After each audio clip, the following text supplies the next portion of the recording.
다윗이 이르되 사울의 집에 아직도 남은 사람이 있느냐? 내가 요나단으로 말미암아 그 사람에게 은총을 베풀리라. 사울의 집에는 종 한 사람이 있으니 그의 이름은 시바라. 그를 다윗의 앞으로 부르매 왕이 그에게 말하되 내가 시바냐? 당신의 종이니이다. 사울의 집에 아직도 남은 사람이 없느냐? 내가 그 사람에게 하나님의 은총을 베풀고자 하노라. 요나단의 아들 하나가 있는데 다리 저는 자니이다. 그가 어디 있느냐? 로드발 암미엘의 아들 마길의 집에 있나이다. 하니라. 다윗 왕이 사람을 보내어 로드발 암미엘의 아들 마길의 집에서 그를 데려오니 사울의 손자 요나단의 아들 무비보셋이 다윗에게 나와 그 앞에 엎드려 절하매 다윗이 이르되 무비보셋이여, 보소서, 당신의 종이니이다. 무서워하지 말라. 내가 반드시 내 아버지 요나단으로 말미암아 내게 은총을 베풀리라. 내가 내 할아버지 사울의 모든 밭을 다 내게 도로 주겠고 또 너는 항상 내 상에서 떡을 먹을지니라. 그가 절하여 이르되 이 종이 무엇이기에 왕께서 죽은 개 같은 나를 돌아보시나이까?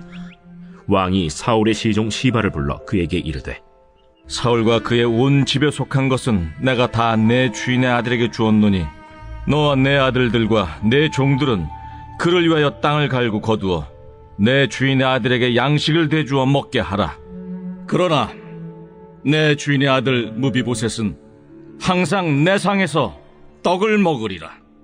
시바는 아들이 15명이요 종이 20명이라. 시바가 왕께 아뢰되 내 주 왕께서 모든 일을 종에게 명령하신 대로 종이 준행하겠나이다. 무비보셋은 왕자 중 하나처럼 왕의 상에서 먹으니라. 무비보셋에게 어린 아들 하나가 있으니 이름은 미가더라. 시바의 집에 사는 자마다 무비보셋의 종이 되니라. 무비보셋이 항상 왕의 상에서 먹으므로 예루살렘에 사니라. 그는 두 발을 다 절더라. Everyday is Sunday. 우리의 매일을 썬데이로 세팅하라. 할렐루야. 하나님의 헤세드와 그 언약 위에 선 모두가 되기를 축복합니다. 학창시절 수학을 가르치셨던 선생님께서 학생들과 처음 만나셨던 수업 시간에 하신 말씀이 종종 기억날 때가 있습니다. 앞으로 3년간 수학을 배워야 할 학생들에게 수학이 무엇인가 라고 물으시곤 수학은 약속이다 라고 설명하셨죠.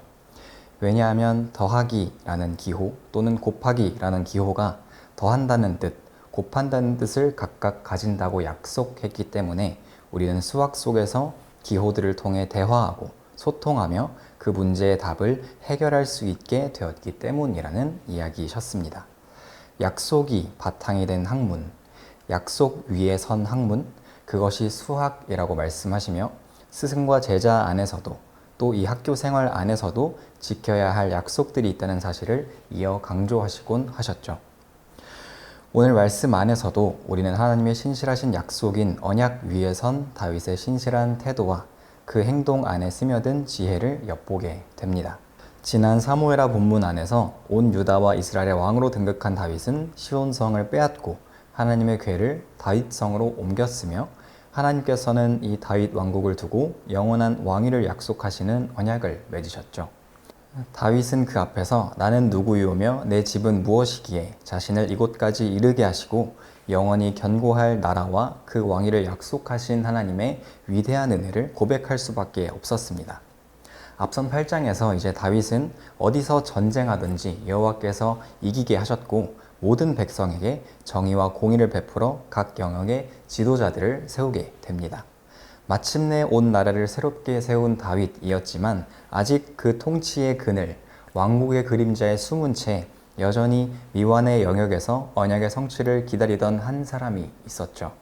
바로 오래전 죽은 친구, 사울의 손자, 또 요나단의 아들이었던 무비보셋이었습니다. 다윗은 1절에서 이렇게 묻습니다. 아직도 남은 사람이 있느냐? 여기서 요나단으로 말미암아 은총을 베풀어야겠다는 다윗의 말은 이 선택이 다윗과 요나단이 사무엘상 20장에서 사울의 집안의 남은 자들에게 은총을 베풀겠다고 했던 언약의 근거함을 알 수 있는데요. 나아가 3절은 다윗이 베풀고자 했던 은총이 개인과 개인의 약속 또는 동정이나 긍휼의 수준이 아니라 하나님의 은총을 베풀고자 했음을 드러내고 있습니다. 특별히 은총이라는 표현은 히브리어 헤세드를 번역한 단어로, 이는 언약 관계 안에서 보여줄 수 있는 사랑을 나타내는 단어인데요. 즉 하나님의 은총, 헤세드 엘로힘이라는 표현은 하나님께서 하나님의 언약을 통해 보여주시는 신선한 사랑과 같은 그 은총을 지금 다윗이 베풀고 그 언약적 책임을 다하겠다고 말하는 것이죠. 사무엘하 4장은 사울과 요나단이 전사할 때 무비보셋이 고작 5살이었다고 이야기하는데요. 오늘 그 무비보셋에게 어린 아들이 있었다고 말하고 있음을 보면 최소한 10년이 넘는 시간 동안 이루어지진 못했지만 언약의 성취를 향했던 다윗의 시선은 유지되고 있었음을 볼 수 있습니다. 그 언약의 대상이 누구이고 또 어떤 존재인지를 살펴보면 이 헤세드 엘로힘, 하나님의 언약이 얼마나 비천하고 연약한 자에게까지 그 은혜의 손길을 뻗치고 있는지 알 수 있는데요. 3절에 따르면 그는 다리 저는 자였죠. 사울과 요나단이 죽었다는 소식에 무비보셋의 유모가 그를 안고 급히 도망가다가 그만 떨어뜨리고 만 탓에 두 다리를 모두 절개된 사람이었습니다. 스스로 선택한 적 없었지만 비극적인 삶의 경험과 그로 인한 비운의 조건을 타고난 사람. 이스라엘의 현재이자 가까운 미래였던 할아버지와 아버지를 한순간에 잃고 과거와 미래 중 그 무엇도 보장받을 수 없게 된 현실로 단숨에 추락해버린 인물이었죠. 8절 말씀을 보면 그가 절하여 이르되 이 종이 무엇이기에 왕께서 죽은 개 같은 나를 돌아보시나이까 하니라 라고 이야기하고 있습니다. 이 말씀에 따르면 그는 죽은 개와 같이 살아가고 있었습니다. 요즘에야 이 강아지가 가족의 일원이 되어서 죽음을 맞이하더라도 그 마지막을 눈물과 추억 속에서 환송하고 또 기억 속에 남겨지는 존재로 남아있지만 당시 죽은 개라는 표현은 자기보다 높은 사람 앞에서 자신의 무가치함을 드러내는 표현이었습니다. 신체적 기능을 넘어 보장된 미래나 삶의 가치까지도 찾아볼 수 없는 인생, 그랬던 무비보셋의 존재를 요약하는 가장 적합한 단어가 바로 죽은 개였던 것이죠. 하지만 이 무가치한 인생에도 하나님의 언약은 변함없이 그 은혜의 손길을 뻗칩니다. 오래전에 약속되었지만 당장은 이루어질 수 없었던 은혜의 성취가 헤세드 엘로힘, 하나님의 편에서 하나님의 때에 다윗의 손을 통해 이루어지게 된 것이죠. 1절부터 4절까지는 언약을 기억하고 사울 왕조의 남은 자를 찾았던 다윗의 모습에 이어 5절부터 8절은 그 주인공 무비보셋을 왕궁에 데려와 약속을 성취하는 모습을 보여주고 있는데요. 다윗 왕이 사람을 보내어 무비보셋을 데려오는 5절과 7절의 모습을 비롯해 곳곳에는 이 와우 계속법을 통해 그 소재가 파악되자마자 신속하게 행동을 취하는 다윗에 의한 헤세드의 실현이 드러나 있습니다. 그중 7절에 따르면 무비보셋은 다윗을 만나고 그 앞에서 두려워하고 있었습니다. 유아 시절 이후에 왕궁에 출입한 적이 없었고 몰락한 사울 왕가의 직계 후손으로 어쩌면 무비보셋은 다윗에게 후환이 될 수도 있는 사람이었죠. 하지만 다윗은 사울의 모든 밭을 무비보셋에게 돌려주었고 다윗의 왕자 중 하나와 같이 늘 왕의 상에서 함께 떡을 먹을 수 있도록 그 대우와 신분을 바꾸어 버립니다. 나아가 사울의 종이었던 시바에게 앞으로 무비보셋을 위해 땅을 갈고 양식을 대주어 철저하게 섬기라고도 명령하죠. 요즘도 여전히 세상 곳곳에는 자신의 권력과 지위를 유지하기 위해 잠정적인 적과 경쟁자들의 싹을 잘라버리는 숙청이 벌어지곤 합니다. 국제사회 여러 국가나 사회에서 힘과 권력을 소유한 자가 다른 이들을 대하는 방식도 크게 다르지 않죠. 실제 생명을 빼앗는 것뿐만이 아니라 그 잠재력과 가능성을 모조리 앗아가는 일들을 포함해서 말입니다. 하지만 다윗은 그렇지 않았습니다. 지금까지 사울 왕조의 사람들이 살해당하고 죽임을 당할 때마다 그는 기뻐하지 않았어요. 사울의 군사령관 넬의 아들 아브넬과 사울의 아들 이스보셋이 죽을 때에도 이를 슬픈 소식으로 여겼습니다. 다윗은 정말로 모든 이들의 왕이었어요. 심지어 그 원수라고 하더라도 선대하며 하나님의 뜻을 구하는 사람이었죠. 어떤 이들은 다윗의 무비보셋을 향했던 이 행동이 잠정적인 위협이 될 수 있는 사울의 자손을 자신의 영역 안에 불러들여 감시함으로써 언젠가 있을지 모르는 반란을 방지하고자 했을 것이라고도 이야기합니다. 하지만 이 정치적 판단에 앞서서 다윗의 이 결정의 중심에 있었던 것은 요나단과 맺었던 다윗의 언약이었으며 나아가 헤세드 엘로힘, 하나님의 언약과 신실한 사랑에 근거한 다윗의 중심에 있었습니다. 바울이 고린도전서 12장의 끝에서 고백했듯이 사랑은 더욱 큰 은사이자 정말로 가장 좋은 길입니다. 다윗 역시 요나단과의 언약을 넘어 앞선 사무엘하 7장에서 경험했던 주권적인 하나님의 언약 위에서 그 헤세드를 경험했기 때문에 무비보셋을 두고 지혜로운 결단을 즉시로 내릴 수 있었던 것이죠. 다윗은 이 자리에서 무비보셋을 후대하여 친구 요나단에게 했던 약속을 철저하게 지켰고 밖으로는 그가 속했던 베냐민 사람들에게 호의를 얻었으며 내부적으로는 자신의 수하에 두어 왕국의 안정을 도모할 수 있게 되었습니다. 이는 실로 개인과 공동체와 국가에 커다란 유익을 가져왔어요. 사랑하는 포도의 성도 여러분, 다윗의 판단과 그 결과의 중심에 있던 하나님의 헤세드를 잊지 않고 이 신실한 언약과 약속 위에서 우리 삶을 지탱하는 축복이 있기를 소망합니다. 죽은 개와 같은 삶, 보장된 미래도 붙들 만한 가치도 없어 보이는 삶일지라도 하나님의 헤세드와 말씀으로 약속해 주시는 그 언약을 붙들고 오늘 하루를 살아가는 은혜가 있기를 원합니다.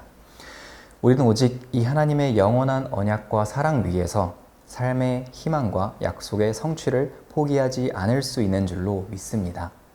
죽은 개와 같은 무비보셋까지 돌아보시는 하나님의 헤세드 안에서 그의 삶은 완전히 변화되었습니다.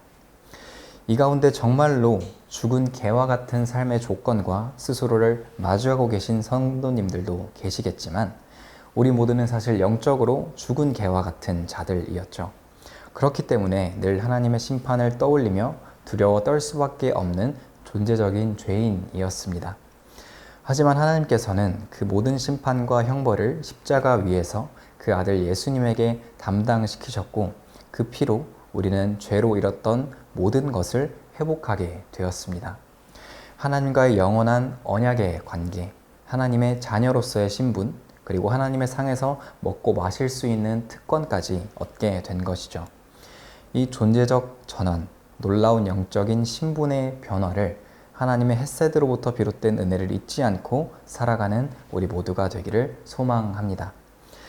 이어 사무엘하 9장 13절 말씀은 이렇게 마무리됩니다. 무비보셋이 항상 왕의 상에서 먹음으로 예루살렘의 산이라 그는 두 발을 다 절더라. 죽은 개는 이제 새 생명을 얻어 왕의 상에서 함께 먹는 은혜의 상속자가 되었습니다. 씻을 수 없는 상처, 비극적인 과거, 잃어버린 생명, 두려움에 가득 차 스스로를 숨겨왔던 인생이 헤세드 엘로힘에 기반한 하나님의 언약, 신실하신 약속을 통해 회복된 것이죠. 그러나 그는 여전히 두 다리를 절고 있습니다. 또 앞으로도 두 다리를 절 것입니다. 상처는 완전히 회복되지 못했고 그 흔적은 흉터와 같이 일평생을 따라다니겠죠. 또 비극적인 과거는 더 이상 되돌릴 수 없습니다.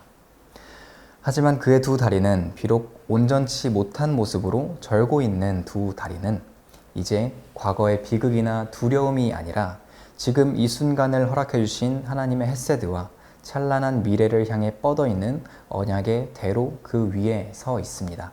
그 일부가 되어 함께 걷고 있는 것이죠. 나는 누구이오며 내 집은 무엇이기에?